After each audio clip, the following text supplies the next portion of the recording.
Baru pulang dan beta langsung mau buat video karena tadi seorang teman, satu dua orang teman ya, mengirim postingan tertentu di Facebook atas nama akun Krisyanto Yen Oni. Ini menarik ya. Akun bernama Krisyanto Yen Oni ini merespon terkait dengan pembangunan rumah ibadah di Liliba. Ini punya problem, punya masalah karena rumah ibadah ini bermasalah secara aturan, tidak tunduk pada aturan SKB No. 3 maupun landasan-landasan teknis terkait dengan PBG dan lain sebagainya. Sehingga ini mendapat penolakan, ditolak atau ditolak oleh dihentikan pembangunannya oleh Pemkot dan juga menuai penolakan oleh warga.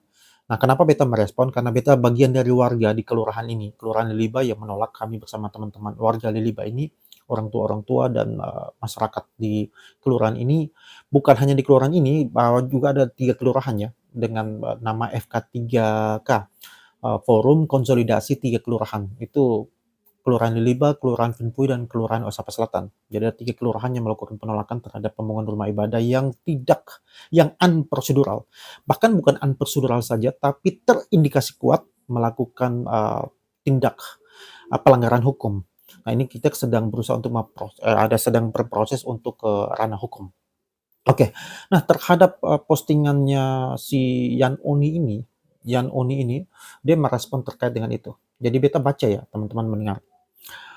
Dia katakan siapapun yang bermain di balik terhambatnya izin Masjid Darul Amanah di Libah, saya mohon stop, tanda seru.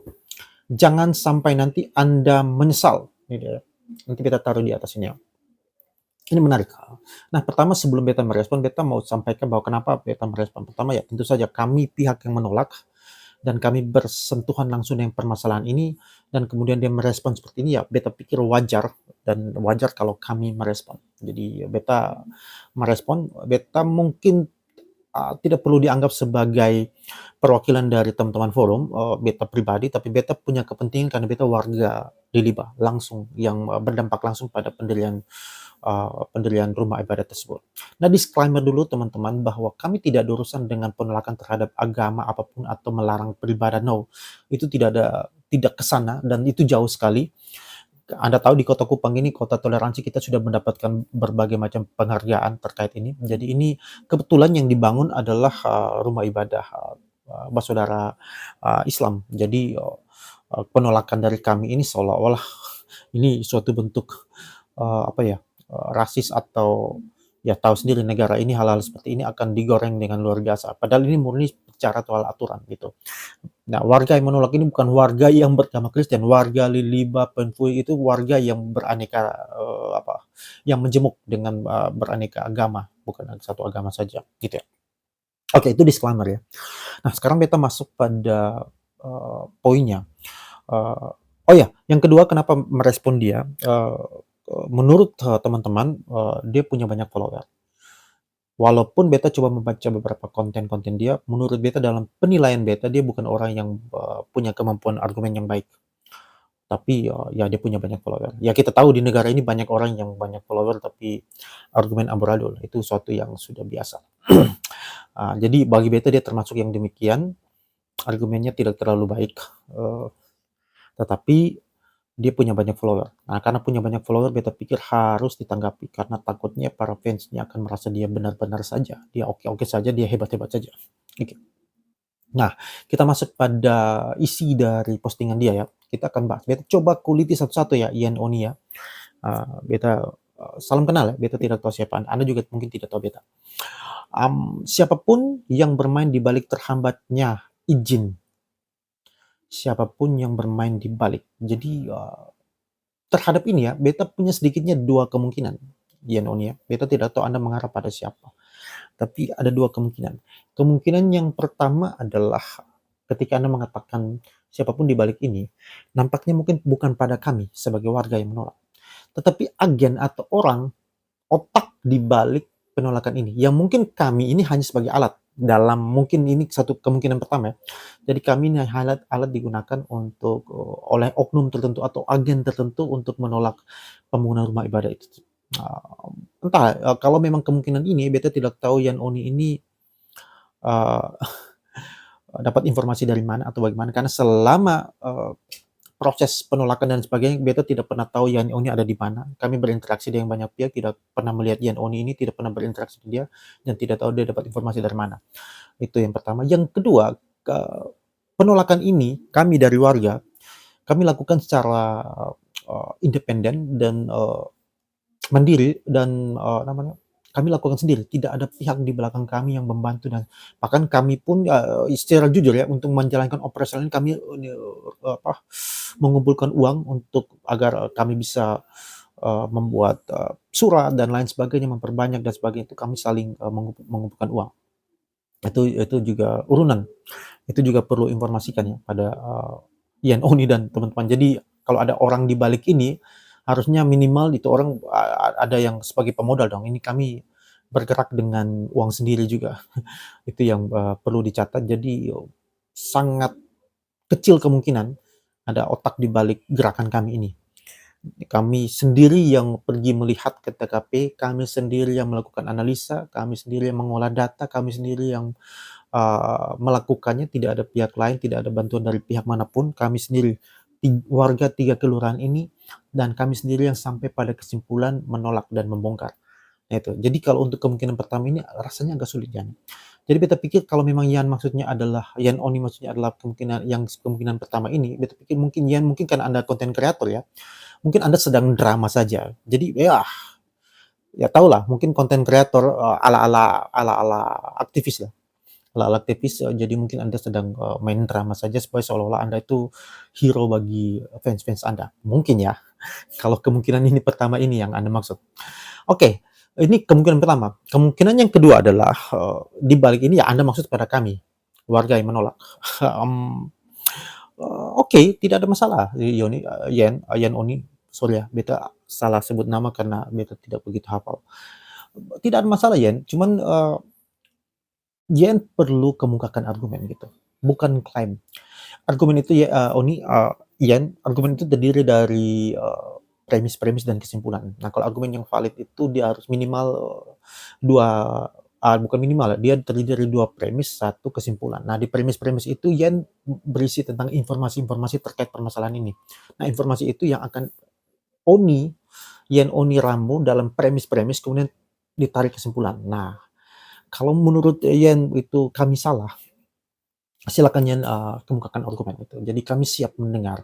Artinya Yan boleh datang ketemu kami kapan saja. Bahkan beta sarankan ketemu beta. Kalau perlu secara pribadi saja ketemu 2 gitu. Beta cukup senang ketemu dengan tipikal-tipikal kayak Yan gini, beta senang.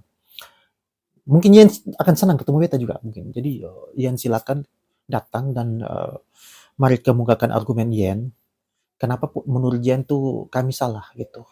Jadi mungkin Yan punya informasi yang kami tidak ketahui. Walaupun selama proses ini kami tidak tahu Yan ada di mana. Kami tidak pernah lihat Yan. Beta sendiri terlibat langsung tapi tidak pernah lihat Yan. Itu yang pertama. Ya, ada 2 kemungkinan ya. Kemudian kita lanjut. Saya mohon stop. Wow, itu luar biasa. Beta pikir cukup etis karena Anda memohon, bukan Anda memerintah ya. Jangan sampai nanti yang berikut ya. Kalimat yang terakhir. Jangan sampai nanti Anda menyesal. Wow, ini menarik. Ini juga sedikitnya ada 2 kemungkinan. Kemungkinan yang pertama adalah menurut Yan ini sepertinya Yan mengetahui kebenaran, mengetahui keseluruhan kebenaran terkait problem ini, sehingga menurut Yan, ini nanti bosong menyesal nanti, karena kita merasa bersalah gitu. Jadi ini dengan asumsi bahwa ada agen di balik itu. Ada agen di balik itu. Ya, beta pikir mungkin saja ini dramanya Yan ya, supaya kelihatannya oke lah gitu. Jadi Yan mengatakan jangan sampai menyesal. Jadi akhirnya maksudnya adalah supaya kami ini nanti misalnya sudah terlanjur terjadi, kemudian kami akhirnya ternyata kami salah dan kami menyesal. Jadi maksudnya Yan begitu mungkin ya. Tapi kalau untuk itu sih tidak masalah juga Yan sih. Nah, Yan silakan datang supaya kami jangan menyesal dalam kemungkinan ini ya, kemungkinan yang pertama ini. Supaya kami jangan menyesal, Yan silakan datang segera gitu. Datang cari kami. Oh no, datang cari beta. Beta pun nama Ivan Bartels. Beta juga tinggal di Kelurahan Leliba. Please, Yan datang dengan kawan juga apa-apa. Duduk dan ketong 2 coba kemukakan argumen. Beta mau dengar. Ya, Yan ya. Itu kemungkinan yang pertama. Kemungkinan yang kedua, ini yang paling menarik menurut beta. Jangan sampai nanti Anda menyesal. Kemungkinan kedua ini jangan sampai bisa bisa jadi kemungkinan ini adalah ancaman. Jadi ancaman jadian. Nanti beta akan memberikan suatu pukulan yang telak untuk kami, pihak yang menolak ini. Pukulan itu seperti apa? Tidak bisa mungkin pelaporan hukum, bisa juga mungkin pengancaman fisik, bisa juga apalah dan lain sebagainya. Eh, bentuk-bentuk diskriminasi atau apapun itu bisa juga seperti itu. Ini yang kalau kemungkinan yang kedua ini menarik ya, yang cukup berani kita pikir. Yang cukup berani dan yang cukup nekat sih gitu. Kalau ini berupa ancaman. Jadi beta pikir ini, kalau memang ini ancaman yang cukup nekat untuk Yan, please jangan hanya bicara di uh, media. Yan, mari datang ketemu kami, ketemu beta, ketemu duduk supaya beta mau lihat. Yan itu yang Yan maksud menyesal itu, apakah kemungkinan pertama nanti kami untuk menunjukkan bahwa ternyata kami salah, atau kemungkinan kedua untuk menyatakan ancaman Yan gitu, yang sebenarnya pada kami gitu. Jadi ini mungkin ancaman itu untuk menimbulkan ketakutan tertentu. Jadi silakan Yen datang segera dan wujudkan pernyataan-pernyataan Yen ini. Apakah itu ancaman atau bukan? Silakan. Jadi beta pikir itu kami terbuka untuk itu. Kita demokratis dan kita bersedia mendengar pendapat. Dan ini video ini Yen ya, video ini kami mengundang, ini sebagai bentuk undangan pada Yen. Karena Yen yang sudah berkomentar dari luar. Kenapa beta katakan dari luar? Karena beta tidak pernah ketemu Yen, tapi Yen bicara soal Yen paling paham tentang soal ini. Gitu. Yen paling hebat sudah. Jadi Yen, kalau Yen yakin dengan Yen pun diri, cari beta, cari kami, ketemu segera, please. Ini video ini adalah bentuk undangan untuk Yen. Cari, kemudian ketong dua adu argumen. Dan beta dengan satu syarat, ketong dua ketemu, beta pengen ini divideokan. Biarkan publik lihat. Atau ketong live. Ketong dua. Yan ya. Seperti konten kreator kan. Beta pikir beta ikuti saja Yan punya maksud. Kan Yan juga seorang konten kreator. Jadi kalau misalnya ketemu dan berdiskusi, dibuat satu konten kan oke juga tuh. Kan cuan juga ya. Cuan juga itu. Jadi ketemu ketong dua, Yan. Ketong dua duduk berhadapan-hadapan. Kemudian ketong live. Entah mau di mana. Terserah Yan. Yan mau ajak siapa ya? Siapa ya namanya? Yang kemarin di awal sempat podcast itu beta lupa, Siwa atau siapa itu, ya silakan mau ajak dia juga boleh atau ajak yang lainnya gitu, terserah gitu. Itu beta hanya sampaikan. Jadi ini undangan terbuka untuk Yen Oni. Jadi Yen segera wujudkan pernyataannya gitu dengan ketemu. Karena kalau hanya sebatas media, ternyata Yen hanya seorang konten kreator yang berusaha menjadi pahlawan kesiangan. Supaya orang lihat Yen ini seperti hero yang luar biasa. Gitu. Jadi tunjukkan bahwa Anda benar-benar aktivis, bukan aktivis abal-abal. Seperti di video kalian ya, ditulis apa ya, aktivis NTT. Jadi wah luar biasa. Kita kalau bisa debat dengan kalian berarti beta termasuk berbangga karena berdebat dengan para aktivis yang luar biasa ini. Jadi Yen buktikan bahwa Anda aktivis yang berani, datang sebagai laki-laki. Ketemu orang NTT ini kan bukan tipe pengecut ya. Datang, ini undangannya, beta seundang dia. Datang, silakan cari beta, ketemu duduk dan beta pengen ini siarkan live. Oke, Yen ya. Oke. Ingat ini, beta bernama Ivan Bartels. Beta tunggu Yen. Beta tunggu Yen Oni punya niat baik, punya respon terhadap undangan beta ini. Trims. Sampai jumpa ya.